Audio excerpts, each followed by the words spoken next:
Hello everyone, ತುಂಬಾನೇ viral ಆಗಿರುವಂತಹ ಈ ಅವತಾರ ಎಕ್ಸಿಬಿಷನ್ಗೆ ನಾವು ಕೂಡ ಹೋಗಿದ್ವಿ. ಇದು ಬಂದು ಪಿನ second stage JKW layout open ground ಅಲ್ಲಿ ಇಟ್ಟಿದ್ದಾರೆ. ಟೈಮಿಂಗ್ಸ್ ಇದು ಬಂದು ನಿಮಗೆ ಸಾಯಂಕಾಲ 5 ಗಂಟೆಯಿಂದ ನೈಟ್ 9:30 ವರೆಗೂ ಇರುತ್ತೆ. ಇದು ನಿಮಗೆ ಎಂಟ್ರೆನ್ಸ್ ಫೀ ಬಂದ್ಬಿಟ್ಟು 80 ರುಪೀಸ್ ಇರುತ್ತೆ. ಬಟ್ ಇದು ಒಳಗಡೆ ಎಂಟ್ರ್ ಆದ ತಕ್ಷಣನೇ ಯಾವ್ದೋ ಒಂದು ಹೊಸ ಲೋಕಕ್ಕೆ ಬಂದಂಗ ಅನಿಸುತ್ತೆ.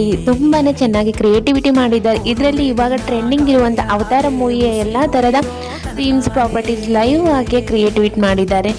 ನೋಡೋಕಂತೂ ತುಂಬಾನೇ ಚೆನ್ನಾಗಿ ಕಾಣಿಸ್ತಿದೆ. ನೀವು ಆರಾಮಾಗಿ ಫೋಟೋ ಶೂಟ್ ವಿಡಿಯೋ ಮಾಡ್ಕೊಳ್ಬಹುದು. ಹಾಗೆ ಸ್ಯಾಟರ್ಡೆ ಸಂಡೇ ಬರೋಕ್ಕಿಂತ ನಾರ್ಮಲ್ ಡೇಸ್ ಅಲ್ಲಿ ಬನ್ನಿ, ತುಂಬಾನೇ ಕ್ರೌಡ್ ಇರುತ್ತೆ. ಸ್ಯಾಟರ್ಡೆ ಸಂಡೇ ನಾರ್ಮಲ್ ಡೇಸ್ ಅಲ್ಲಿ ಬಂದ್ರೆ ನೀವು ಚೆನ್ನಾಗಿ ನೋಡ್ಕೊಳ್ಬಹುದು, ಫೋಟೋ ಶೂಟ್ ವಿಡಿಯೋ ಶೂಟ್ ಮಾಡ್ಕೊಳ್ಬಹುದು. ಹಾಗೆ ಮಕ್ಕಳನ್ನ ನಾವು ಇಲ್ಲಿ ಕರ್ಕೊಂಡ್ಬಂದ್ರೆ ಮಕ್ಕಳು ತುಂಬಾನೇ ಎಂಜಾಯ್ ಮಾಡ್ತಾರೆ ಅಂತಾನೆ ಹೇಳ್ಬೋದು. ಹಾಗೆ ಮಕ್ಕಳಿಗೆ ತುಂಬಾನೇ ಇಷ್ಟ ಆಗುತ್ತೆ ಈ ಪ್ಲೇಸು. ಹಾಗೆ ಈ ಎಕ್ಸಿಬಿಷನ್ ಇನ್ನು 1 ಮಂತ್ ವರೆಗೂ ಇರುತ್ತೆ. ನೀವು ಆರಾಮಾಗಿ ಯಾವಾಗಾದ್ರೂ ಬಂದು ತುಂಬಾನೇ ಗೇಮ್ಸ್ಗಳು ಇವೆ. ಹಾಗೆ ಚಿಕ್ಕವರಿಗೆ ದೊಡ್ಡವರಿಗೆ ಶಾಪಿಂಗ್ ಕೂಡ ಮಾಡ್ಬೋದು.